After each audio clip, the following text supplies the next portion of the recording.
My name is Brecken Thies with the Washington Examiner. We're joined by Senator Josh Hawley from Missouri. Thank you so much for speaking with us. Absolutely.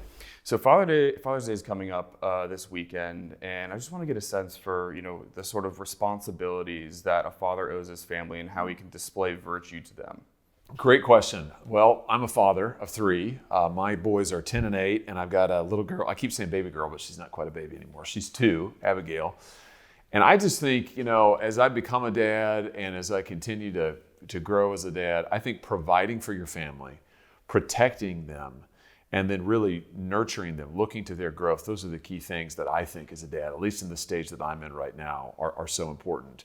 And just on that, the providing I hope is obvious, but on the protecting piece, just think about the stuff that kids are exposed to today on mobile platforms, on the internet, social media. I think as a parent, there's so much out there. There's so many people who really want to influence my kids, who would really like to raise my kids rather than me. You got Joe Biden saying they're all our kids. Not somebody else's kids, they're all our kids. No, they're not. They belong to the parents. There's a reason for that. And I think as parents, as dads, it's part of our job to protect our kids and to really help form them and nurture them. Our society has this stereotype of fathers, they're clumsy or they're stupid, they're emotionally disconnected from their family or they're not around. That sort of rejects the traditional model of leadership, of providing, like you said. What do you think the societal impact of messaging like that is for people's expectations for fathers? Well, I think it's for young people in particular, for young men, if all they've grown up with on TV and social media is the image of dads as either, as you say, absent or abusive or idiots. Those are kind of the extremes, right? It's one of those three options in our popular culture. And this is, by the way, there's been data. There's studies done on this, that this is not anecdotal. You can look at the portrayal of men and fathers on television in popular entertainment over the last 30 years. And those are basically the portrayals you get, which are false. Sure, some men are absent. That's bad. Some men are abusive. But I think what we ought to be saying to young people and to young men is, number one, there's tremendous value in being a father. I just say unapologetically, the best thing you can do with your life, you want your life to matter, get married, have a family, be a husband, be a father, invest your life in somebody else's life. Don't just live for yourself. That will be the path to true happiness and true significance. One of the most important jobs fathers have is displaying what proper masculinity should look like for their children, especially their son. Yet young men are falling behind in pretty much every major metric for success, education. They're either not getting married or they're getting married later. They're not starting families. They're delaying moving out of their parents' houses. What do you think is causing that, and how can that trend be reversed? Well, one of the things that's causing it is a lack of fathers present currently in the home, lack of male role models. So you have a generation, multiple generations now, many young men have grown up without their dads around. We have an epidemic of fatherlessness in this country. So that's a huge, huge driver of it. The left and their messaging in the media is another huge driver. Men are told all the time that to be a man is to be toxic. That if you're a man, you make the world a worse place, and that fathers are irrelevant, or maybe they contribute to the great injustice of the world. All of that stuff is false. We need dads desperately. And my message to young men is, hey, whatever your relationship is with your dad, whether you had a good one or a terrible one or none, you can be the person who breaks the cycle. You can be the person who changes the destiny of your family. If you get married and have a family, and you don't have to do it perfectly, but if you will try to spend time with your kids, if you will try to invest in them, that will pay huge dividends in their life and in your life, and it can change the whole trajectory of your history and your family's history.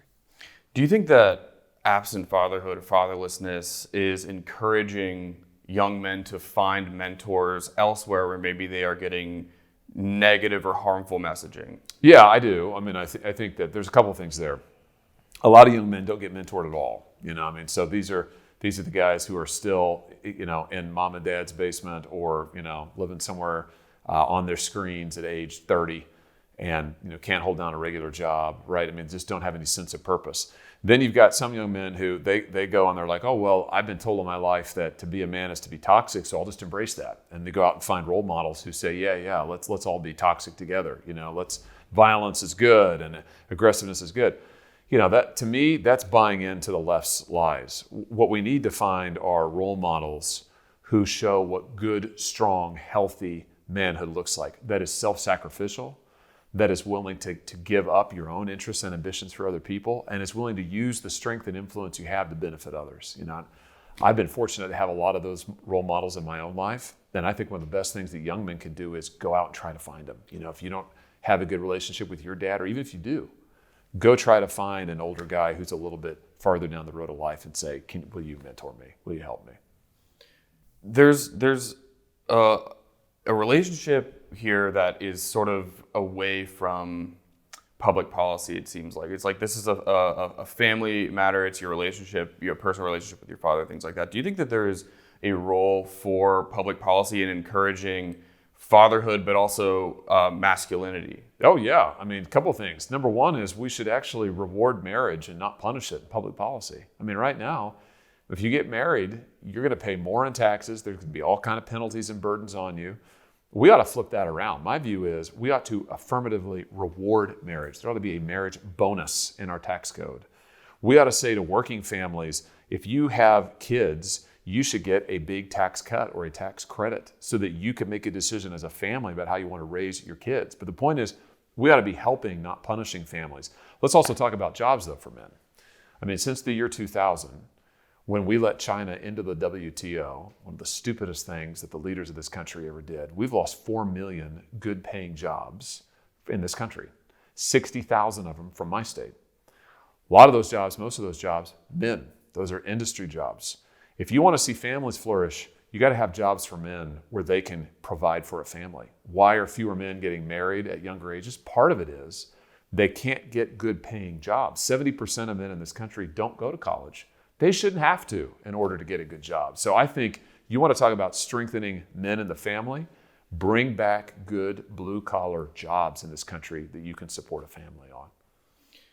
You mentioned China, and China is a country that has had a masculinity problem, and I think that's a global phenomenon. But they're actually moving to sort of re-masculinize their population by messaging. They're like, okay, you can be successful doing this. There's cool things you can do in jobs and be in science and things like that. I want to get your take on how, first of all, why you think they're doing that. Second of all, do you think it will be successful, and should the United States try to actively be encouraging masculinity like that? Well, I think we should, let me take the last part first. I think what we should actively be doing is we should actively be encouraging men to get jobs, get married, and have families. And we shouldn't be apologetic about it. We should say, listen, you do whatever you want with your life. It's a free country, but we want to encourage people to invest their lives in a spouse and in a family.